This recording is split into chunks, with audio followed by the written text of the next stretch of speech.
Hooray! Greetings, my friends. Everybody there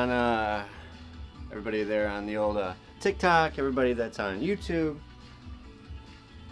Looks like we're gonna try to go live on Facebook too, so we can do Facebook, TikTok, and YouTube. Because so far we got TikTok. If you want to get a better video feed of Smudge, go on over to YouTube because you can see him a lot better over there.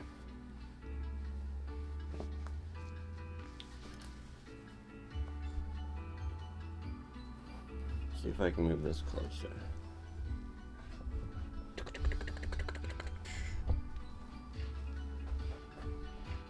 There. We can all be one big happy family. You guys see Smudgy Wudgy? What up there, Brian Walter Sr., Thomas Johnson 6, Jay Anderson?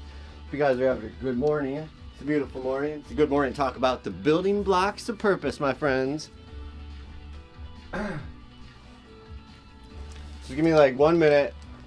Gotta refill my water, refill my agua, and I'll be back in a second.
All right, it's time, my friends. It is time.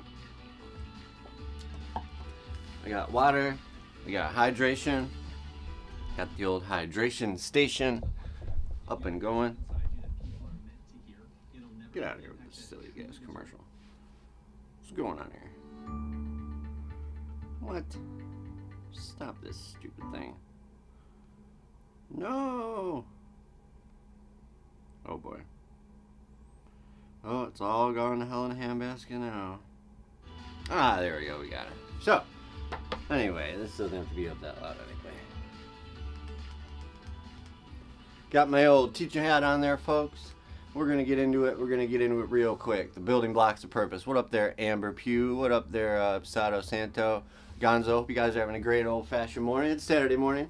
And instead of Saturday morning cartoons, we're going to talk about life. We're going to talk about building a life of purpose. What up there, Jimmy? Hope you're having a good morning. Hope you're having a beautiful Saturday. Hope you're staying warm on this toasty Saturday in Chicago. That's right, folks. Chicago, Illinois. It's the place to be. What? I see you. All right, my friends. So let's get into it.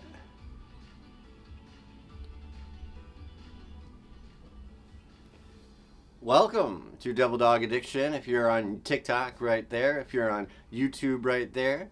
If you're, maybe catching it later on online or on just the podcast, just the audio of it. What up there, user 96257392620? Yeah, I'm not gonna keep doing that, but I'll tell you this morning, as the sun barely cuts through the Chicago gray, yeah, we're talking about quiet skill, my friends, that keeps people alive long enough to learn to grow.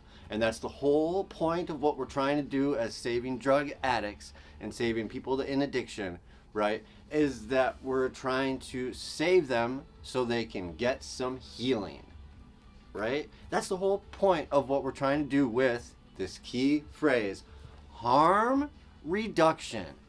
Harm reduction. If we can help one person save their lives, if we can get some reduction of harm in someone's life to keep them alive long enough to get that miracle of sobriety, to get that miracle of truth, to get that miracle of saving themselves. What up there, Roger Sanchez 062? Not perfection. Oh, no. Not 100% abstinence, not all or nothing, not pass or fail, not success or dreaded failure, right? What up there, I got you 9, Reese Pie. But not becoming a brand new person, not becoming a whole new person in sobriety, right? You don't have to get rid of everything that you ever were and like completely redesign and revamp your identity, right? You just need to get honest about the way we overload ourselves. We overplan, we over-expect, we over this, we over that, we over. We over-expect, my friends, until we collapse. And harm reduction is the antidote to overwhelm. And so, how many of you out there feel overwhelmed? How many of you feel that you have too much to handle right now? How many of you feel that you can't quite get a grip on the things that you want to get a grip on? But we are trying to get into the fact that harm reduction is the key to fixing some of these things. And here at Devil Dog Addiction, we don't just spout off nonsense and say, oh, hey, you should listen to us and only listen to us and listen to us no matter what we say. No. We talk with data, logic, reality, our hearts, community, and with a different version of what success and purpose really is. Because that's why we have people that are so upset all the time. We got people that are pissed off at everything, that are so jealous of one another, that are they want this, they want that. It's because we've been telling people that they deserve it, that they need it, they get it, and we keep raising on pedestals and platforms people that make a lot of money, and that is not good. It's not good. It's not normal. It's not okay. It's weird. It's nonsensical. It goes against all logic, and it goes against the idea that we need to be a community in order to survive, right? Public data even shows that when people reduce harm by any amount, whether through small goals, because we're going to talk about that later, small goals, through changed environment, or scaled back commitments. How many of us have over-committed ourselves? How many of us have given ourselves too much to other people? How many of us have helped others at the expense of our own well-being? Hey, how about this? The CDC reports that people who adopt even one harm reduction habit are 52% more likely to maintain progress than those who attempt full-scale change all at once. So going into a AA meeting or an NA meeting, they say, oh, from this day forward, you never have to drink again, and you're never going to drink again, and you're never going to use again. And then when you do, you feel bad about it. You're like, oh, I failed. And then a lot of people don't even go back, right? A lot of people are so overwhelmed with the idea that, oh, I've drank, or I've done my drug again, or I've not been completely 100% sober. What up there, Joyce Sibley? Hope you're having a great morning, Saturday right here. That just because they aren't completely sober right now, or always going to be in the whole future, and they're, got 1 day, 2 day, 3 day, day after day after day, and they're building up, it doesn't make you any less successful than somebody who, say, is staying on that path that is so-called success. Now, we're going to get into it, folks, that success is different for different people. And harm reduction is relative, of course, but harm reduction in general is good for everyone. Because unless you actually want some other, you actually are full of deep-seated hate and you want something bad to happen to somebody else, this harm reduction, it's going to benefit everyone around us, and we're going to get into some more hardcore facts later. But right now we need to talk about this, that harm reduction is the moment you finally say, I don't need to do everything this morning. I don't have to do everything right now to fix my life that I've spent decades fucking up, right? Hey, what up there, Gary Yost? What up there, 60T Duck, user 617? That's pretty well. Ghost Riders, April Coco, Chris Stallionaire. Yeah, some of these names are pretty fun. I like that. Anyway, we're going to keep it simple, stupid, because we are going to use NA literature this morning for this first reading. How about this? If we keep it simple, we have a better chance of working the program.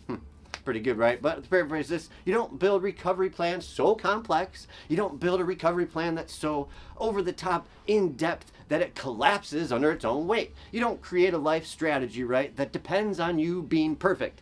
Do not do that. Do not make a life strategy that makes it so that you have to be perfect, because that's just a bad road to go down, because you're not going to be able to do it, honey. It ain't going to work out, and you're going to be feeling really bad about yourself. What up there, Scott9816? Don't create that life strategy, folks, because recovery is not a test of skill. Right? Let's get this, folks. Recovery is not a test of skill. It's not a test of hoops you got to go through and things you have to do and mountains you have to conquer. No. It is a test in humility. Yes, the relevance, folks, is that every addict knows this trap. You get one good week, you get one good morning, you get one good streak, you get a couple good decisions, you get a couple good things going, right? And then by lunchtime, you want to have rebuilt your entire world, right? And you suddenly want to build everything that you fucked up in your life in the next 2 hours. But then you overwhelm yourself, and that, my friends, is one of the biggest relapse triggers. Getting overwhelmed and having to figure out a way to escape the overwhelmness. What up there, Chainsaw? What up there, Forest Willow? Hope you guys are having a great, beautiful Saturday morning. But overwhelm is not a state of mind that addicts need to be in. Research shows that when people face too many simultaneous goals, which means goals that you're trying to achieve at one time, which means you're putting too many things on that plate, right? When you do that too many times, it shows that your working memory drops to nearly 40%. Yeah, and that likelihood, my friends, of abandoning these skyrocketing goals. It's like, people with the New Year's, everything coming up, right? What up there, Arnold Belch? Everyone at the New Year's coming up, right? And then, I'm going to make a resolution not to do that, or I'm going to make a resolution to do this. But making those types of big, gigantic changes like that, where you I'm going to force myself to do this and I'm going to make a big old change, that stuff usually doesn't work. So that's why we're going to get into another step that we talk about a little bit later, but we're still going to stick on harm reduction right now. But first, we need to get into our 3 vocabulary words of the segment. First one up, perfection trap. What up there, Gibby? What up there, I don't know? What up there, Michael Leginar? What up there, Janie Brady? Hope you guys are having a good morning. The first definition of the day we're going to get into is the perfection trap, and I'm sure we've all been there, folks. It's the belief that if you cannot do everything perfect, that you should not try at all. And you've heard people even say that as like a motto, if you can't do it completely right, then it's not worth doing it at all. And I know that phrase, it can be turned a couple different ways, but a lot of people do use it in that sense. But a lot of people feel that deep down, that, hey, you know what, I don't think I can do this perfectly, so, I'm just going to not do it at all. And then, yikes, then you get yourself into a bad space. Right there, James Smith. Right up there, Will I Am. Cognitive overload. Yeah, that's something for us, folks. It's the shutdown mode your brain enters when too many tasks are fighting for your attention. Studies show that overload increase error rates by up to 50%. So your brain can only handle so many things at once. So I say it would make sense that if your brain can't handle so many things in one part of your life, that maybe just perhaps suggesting that it would not work as good in another part of your life. So using that logic, my friends, and the idea that 50% increase error rates would affect job performance, that it might affect life performance as well. So that, my friends, is something a little bit tricky we need to think about. But let's get to the next keyword of the day, is time budgeting. Yes, and this is not an easy task at all for addicts. It's definitely not an easy task for addicts with ADHD, such as myself, or bad anxiety, or any of the litany of mental health or physical health issues that seem to be plaguing me at any given moment of time. But we need to be able to manage our time with the same discipline that you would use for, say, money. Of course, that's still almost like an oxymoron in itself, saying an addict that is good at budgeting time and budgeting money. That would be a very funny joke in any rehab in the nation, right? But the idea is that just like our life, living with purpose, living intentionally, living realistically, living within our limits, we use those same types of ideas with money and time and things like that. But with time, it's a little bit more wide open because it's not as you don't have to pay for your rent with time, but you do need to learn how to grow by managing your time. That's one of the most difficult things that I have trouble with. I have difficult starting thing. Well, I be like, okay, I want this to start on this time, but if I don't prep and prepare it in steps ahead of time, I'll wait too long, I'll procrastinate, and then it all has to get done right at once. And I've just been, what up there, Martin Lashin? I have done that in my life and have just gotten maybe used to the idea that that's right. If you know, don't ask. If you know, don't ask. Yes. But there's no wrong questions, my friends, and you should try to learn from your mistakes. That is true, my friends. But if you don't know how to do something, yes, you should ask a question. And there are always people out there, especially in sobriety, especially in the rooms of NA and AA, and whatever AA is out there, there are good people in those rooms that are willing to help you if you are willing to help yourself. Most of us don't relapse because we're lazy, my friends. The truth is, we relapse because we're overloaded. We build these massive internal expectations, right? Schedules that look like a college syllabus, right? Taped to a Marine Corps whiteboard. You know what I'm talking about there, folks. We tell ourselves, tomorrow morning, I'm going to do everything right. Right? Okay, tomorrow, I'm going to get up early and do this, and I'm going to do that right there first. No, definitely not. I have not been drinking in, since October 17th, 2023. So 2 years and some odd months off of alcohol and off of said opioids, almost 9 years. So that's pretty cool. So, we tell ourselves, tomorrow I'm going to do everything, I'm going to do it right? And then just like the wind that dies off, right, when you're trying to fly a perfect kite, and hey, I definitely fly a kite, my friends, we blame ourselves. Yes, just help me get, okay. But we assume we're broken, my friends. We assume that progress is impossible. We assume that whatever we try to do, we aren't going to be able to do it. But our expectations, my friends, are the problem. Behavioral science backs this up. The American Psychological Association reports that unrealistic self-demands, right? Unrealistic self-demands increase emotional burnout by up to 70%, especially in people with ADHD, especially in people with trauma histories, especially in people with chronic stress. Harm reduction, my friends, harm reduction pulls that ripcord. It says, hey, stop building your skyscrapers on sand, my friends. Even the Bible tells us that you don't build something on a wishy-washy foundation. You got to choose sustainability over self-punishment. And a lot of us, when we get a little bit of clean time, or a little bit of sobriety, or even just a teeny little bit of clarity of the mind, we start punishing ourselves. And harm reduction is a skill that says, I don't need a perfect life. I need a safer morning. I need a safer afternoon. I need a safer minute, my friends. Think about time the way we think about money in recovery, right? We budget it, we protect it, we don't give it away to every impulse. And not giving away what we have to impulses is a very difficult thing, my friend. It's definitely a difficult thing for addicts to get through. And yet every morning, of course, we overspend our time, right? We overspend our time before our feet even hit the floor sometimes. Sometimes we overspend our time on our phones, or we spend our time listening to nonsense, right, that we get distracted by, or we get built up or worked up over, and then by the time lunchtime happens, we are so overwhelmed with the world, we're just like, you know what, this world is fucking nuts. I'm just gonna check out of it for a little bit.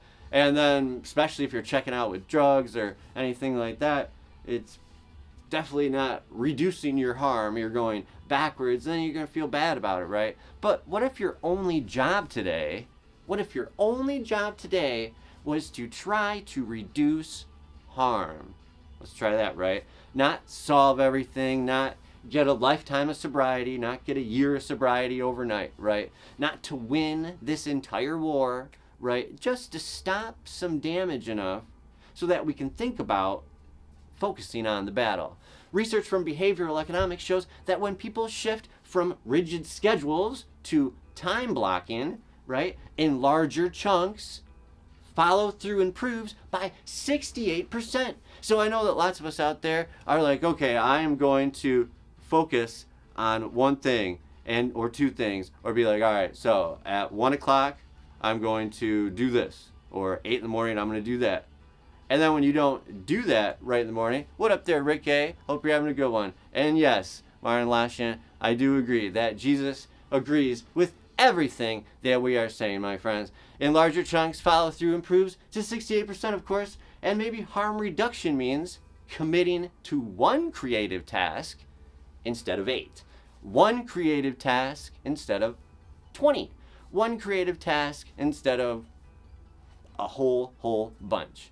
Maybe it means one walk, one call, one real moment of honesty, one close friend instead of a million acquaintances. Maybe a handful of close, good friends instead of a bunch of people on computers that may or may not be real people at all, or just not true representations of who they are, So anybody can go anywhere on a computer and type and say, oh, I'm so-and-so, and then just spread their their bullshit and their crap everywhere they go, right?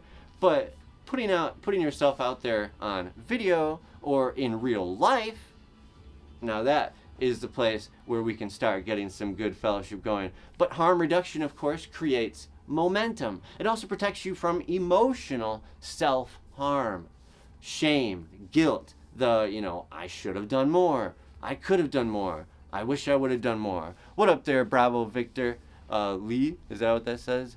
Bravo Victor Lee? Or maybe that's say Bravo Victor Lima, if it shows the whole thing, maybe, I don't know.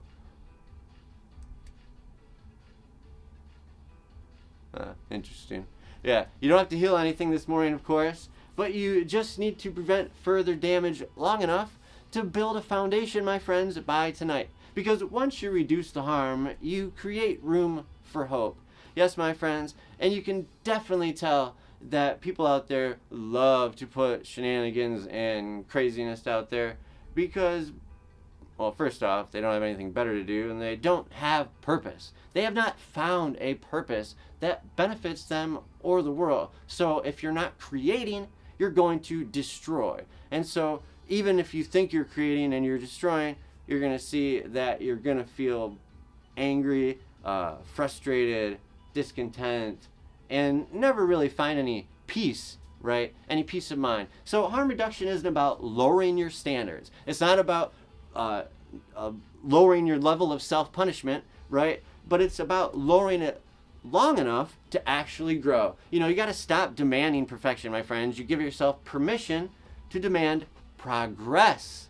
Yes, that's right, my friends. And once we stop hurting ourselves with impossible expectations, we can finally talk about what it means to grow one change at a time. And that leads us into the next pillar of Devil Dog Addiction, which is incremental change. That's right, my friends. In segment 1, it was about lowering our temperature, right, to stop burning yourself out. Start feeling a little bit better, right? Segment 2 is about learning how to improve and how to move slowly, steadily, but deliberately, because incremental change, it's not sexy, it's not fancy, it's not going to get a bunch of clicks, it's not going to make people go, whoa, it's not cinematic. nobody gets applause, right, for waking up on time, brushing their teeth, or sticking to a simple plan. But in recovery, the smallest victories are the ones that save your life. These small little victories will beget more victories. Success begets success. You feel good, and then you'll feel better. What up there, Joshua L. Johns? I hope you're having a good Saturday morning. We're talking about harm reduction, and now we're talking about incremental change, because big change is, difficult. Big change is not likely. Big change does not happen often. But change is always happening. And people aren't used to it, so they feel like every change is a big change, right? And recovery, just like change, success happens quite often, and quite often we do not even acknowledge it. We just let it go by, and we don't even say, oh, you know what? Hey, that is great. I did that. I succeeded at that. I'm grateful for that.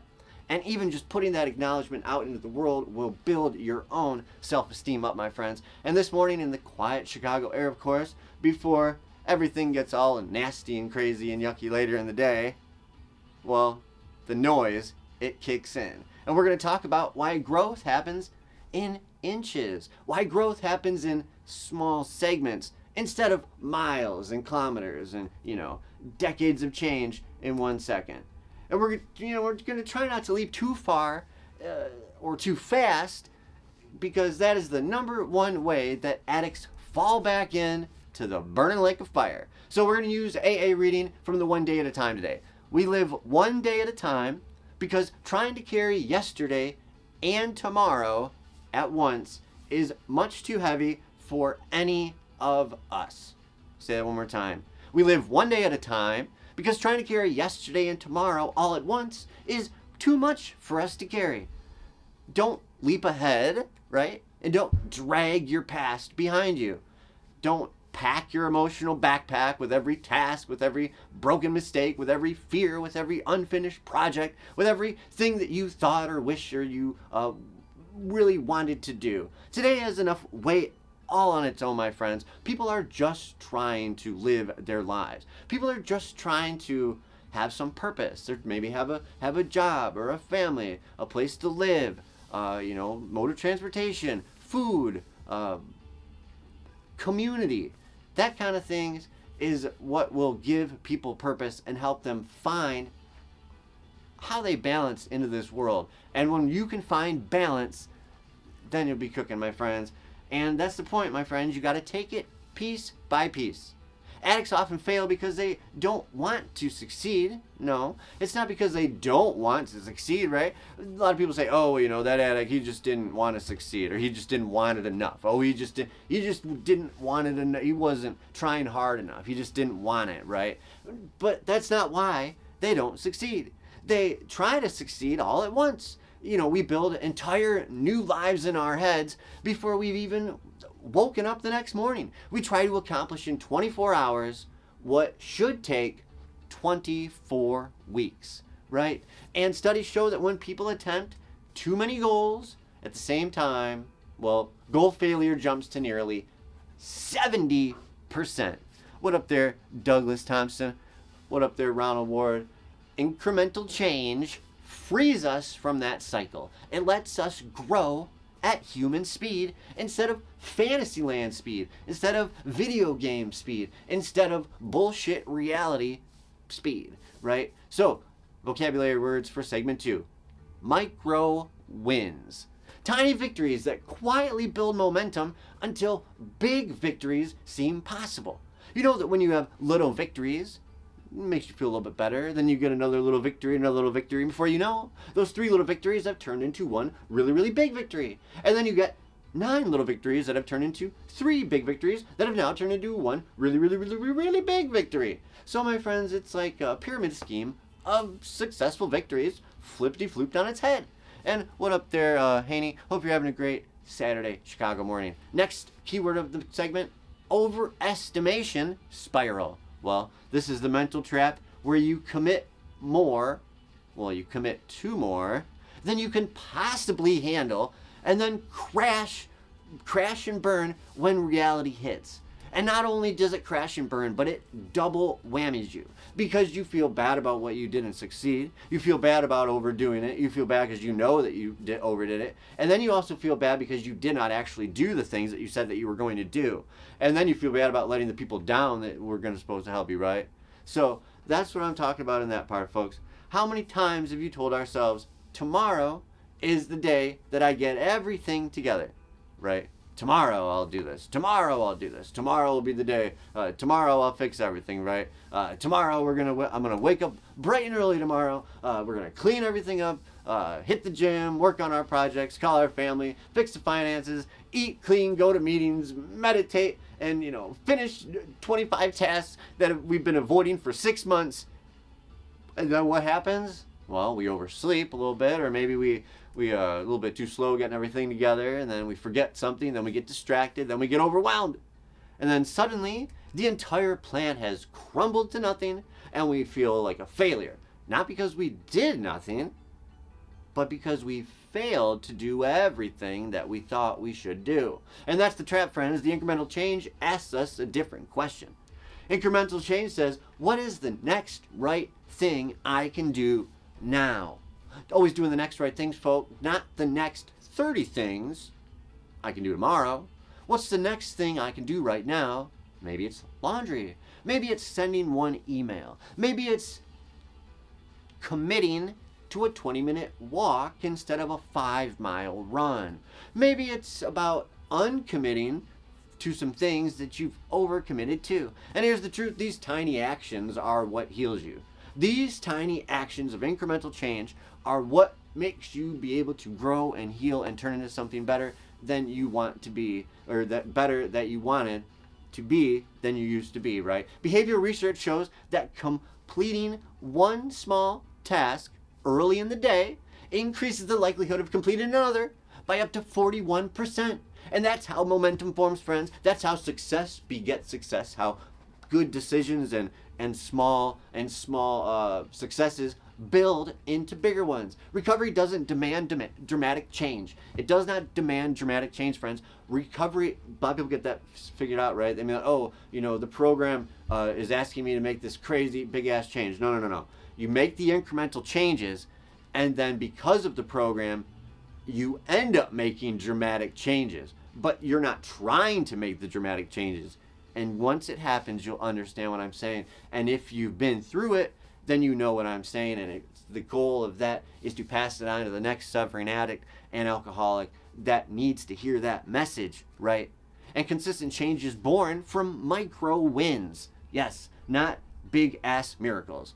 You know what the research shows, of course? That people are 70% more likely to keep a routine if they schedule their day in broad 6-hour blocks instead of strict hourly assignments. Now, I've tried the whole thing and said, I want to start a schedule, because keeping a schedule, making a plan, and sticking to it is a very, very, very beneficial, if not almost mandatory need, very urgent suggestion that addicts and mental cases such as myself, should implement in their daily lives. Why? Because flexibility, well, that, my friends, is human. Rigidity is very fragile, and it's not human, right? It doesn't give you room for mistakes. One disruption can snap a whole rigid plan in half. Incremental change is about building a life on human terms. It's understanding that your energy is limited. You do not have unlimited energy. Right there, Royal Mobile ACC5. What up there? Taruru Bridgie 1. I think that's what it says. Sorry if I bungled the name there. And that is why budgeting your capacity matters. You need to leave room for the unexpected. You need to hope for the best and expect that something will happen that you were not expecting. And that's where scheduled grace comes in. Yes, my friends, we're saying it. What up there, Jay Dare? What up there, Yeshun Prosper? I think that's what it said. What up there, Ryan? It's the permission slip, of course, that says if something goes wrong, I can restart without completely collapsing into nothingness, right? And grace in that sense, and grace in budgeting time, is not a weakness. It's a strategy. And it's crucial in recovery, of course, because our brains are wired to chase extremes. That's why extremeness, any which way, gets people to follow it, even though some of us would look at it and be like, that is fucking insane. How can anybody believe that, right? But our brains will chase that radicalness, right? And we're doing either everything or nothing, right? But incremental change teaches us to live in that middle space, to live in that building space, a place that addicts rarely, if ever, if never, spend their time. And here's the thing, folks, micro wins stack up. They build upon each other. What up there, David Holland? Hope you're having a great old-fashioned morning here. One walk becomes two, one night clean becomes a week, and 1 week clean becomes a month. And suddenly, without even noticing, you're building something real. You're building something stable, and you're building something, wait for it, repeatable. You're building something that will continue on. You're building something that you can pass on to other people. Long-term recovery studies show that people who practice consistent small habits, morning routines, daily self-checks, realistic time management, are up to 50% more likely to maintain progress for 1 full year. Pretty crazy, right? Incremental change is how you reach your goals without breaking yourself in the process. It keeps you from feeling like you're failing, right? It keeps you from feeling like you're failing or falling behind, right? It keeps you from, because maybe it makes you feel like the only race that you're running is against not everybody else, but just against yesterday and just against yourself instead of the whole world. Which, who the fuck wants to have to, fight against the whole world, huh? And once you understand that progress is allowed to be slow, right? You begin to feel proud, you begin to feel prosperous, you begin to feel good about what you're doing instead of pressured. You start to feel hopeful instead of overwhelmed. You start to feel capable instead of ashamed. Your life doesn't change, of course, in a single moment. Your life changes because of 1,000 small moments done with intention. And that's our point, folks, about incremental change and living with purpose, because incremental change is the foundation of sustainable recovery. You don't need to run, you don't need to leap, right? You just need to take the next small, honest step. Small steps create real momentum, folks, and momentum, well, it builds a life that you can maintain one day at a time. But none of these small steps matter.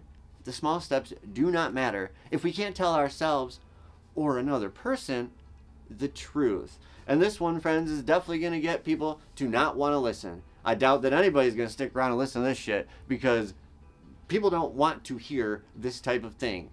Be honest with yourself. Be honest with other people, right? Maybe not about like little stupid shit, right? Little white lies or the fucking little things, right? But the big things, the deep things, the emotional things, the things that will fuck up society if people start accepting these things back to back and left and right, right? So it's time to talk about being honest. Oh man. If harm reduction, well, keeps you from collapsing and incremental change gets you moving, then honesty is what keeps you on the ground. Because being honest, well, it's not about admitting you used.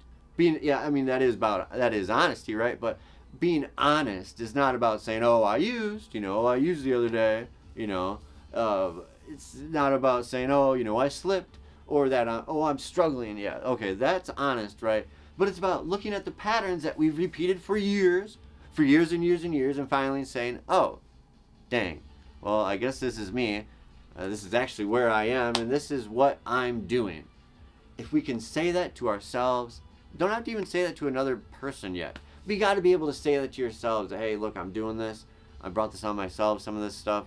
And how can I feel bad about what I'm going through until I've actually made an honest effort at changing, right? So you can't just sit there and bitch about things and be like, oh, the world's bad. And that is actually is a cool thing to feel hopeful about things. Because especially if you're in the midst of addiction, you're in the midst of using, you're in the midst of alcoholism, the best news about that, my friends, is that whatever bad thing you're going through, you can make it better by getting rid of that alcohol or drug that is pent up in that mix. But if you want to do that, you got to be honest. No filters, no performance, no shtick, no pretending, just good old-fashioned, down-to-earth, nitty-gritty truth. And the research, of course, backs this up. People who practice consistent emotional honesty, daily or weekly, of course, show up to a 32% reduction in relapse risk. Why? Well, because truth lowers internal stress. Truth increases accountability. And of course, when you tell yourself the truth, especially in uncomfortable situations, you give yourself your power back again. And the reading for this, of course, we'll use NA. We keep what we have only with vigilance. Recovery requires continued honesty, open-mindedness, and willingness. To paraphrase this, of course, this reading reminds us that staying clean is not about gritting your teeth. It's not about just, I'm going to stick here. I'm going to stick to it. I'm going to stay clean no matter what. What up there, David Steinway? Hope you're having a great morning. Honesty, of course, it's about keeping your recovery breathing, right? It keeps your recovery alive. Honesty is the turning point when recovery stops being imaginary. It stops being an idea, a distant idea, something that other people in the rooms have, and becomes personal.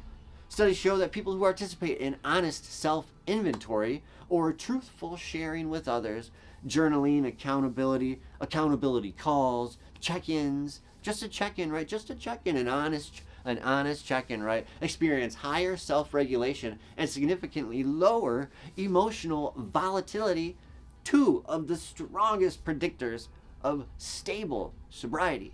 And if there's one thing we want to be there, folks, it's a stable, sober person. What up there, K Thompson 4794 and Jay Dare? Hope you're having a great old-fashioned morning there, folks. Honesty is where we stop blaming everybody else for the mess and start acknowledging that we may have a part in the chaos of our own lives. It's also where we confront trauma.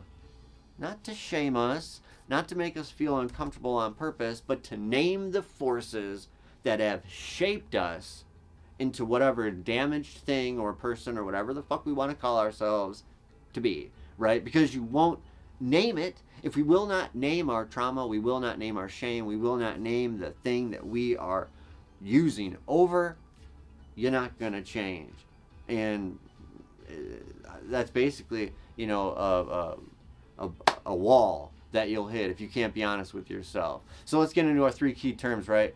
Emotional inventory, a reflective check-in on what you're actually feeling without minimizing, wait for it, or exaggerating. You don't minimize your symptoms, and you definitely don't exaggerate your symptoms. You just says it how's it is.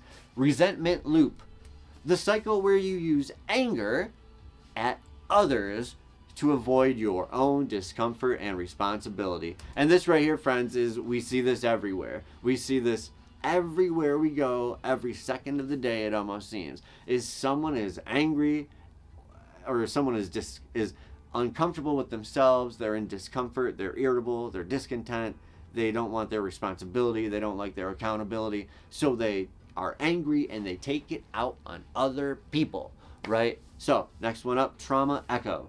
That, my friend, is an old wound that you keep replaying in current situations. You're like, oh, well, this situation reminds me of my trauma. Oh, this situation reminds me of our trauma. And the more we do that, the wider our connection to our trauma will get. So you'll be like, oh, I'm getting ice cream.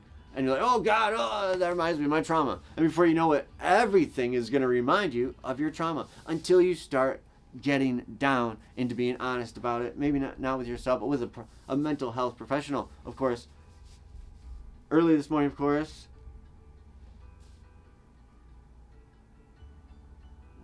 what if someone asked you what time it was, folks? And you're like, you gave the answer, right? Because this is what happened. Some guy asked me what time it is. He was a kid. He was like 5 or 6. No, he was a little bit older than that. Because he was out with his buddies. They were on their bikes. But anyway, he was like, hey, what time is it? And I told him what time it is. And he didn't even acknowledge. He wasn't even like, thanks, or like, hey, cool, or what anything. He just like looked at me. And then his little other kid buddy was like, hey, what time was it, man? And he told the other kid what time it is, and they just took off. So just took the information and bounced off, right? And right now, or for that moment, for that split second, I felt I was irritated. I was like, what the fuck, man? What's wrong with this next generation, right? But then thinking about it more, you got to think, well, you know what? The younger generation, they are how they are because of the way that we treat them, right? We've built a society where nobody looks up because everybody is staring into their phones. We've built a culture where gratitude feels optional. We've built a culture where we've conditioned kids to expect everything instantaneously. And now we turn around and blame them for acting the way the system has trained them to act. Honesty says, yeah, the world's broken, of course, but we were a part of the breaking. Say it again, folks. Yes, the world's broken, but we were a part, if not a big part, if not a major part of why it is broken. Here's the hard scientific truth. Emotional honesty improves self-regulation by up to 43%. And better self-regulation, my friends, dramatically lowers the chances of reaction-based relapse. Well, isn't that crazy, folks? And it doesn't stop there. Oh, no. If you're honest, you'll admit that it's easier to get angry at someone else's rudeness than face your own inner chaos. Isn't that right, folks? Wait, I'll tell you this. We have hit our time limit for today. We're going to put a pause on this, and we'll do the second half of the show tomorrow. So, I'm Nick. This is Devil Dog Addiction. We're talking about the building blocks of purpose, and I'll see you tomorrow.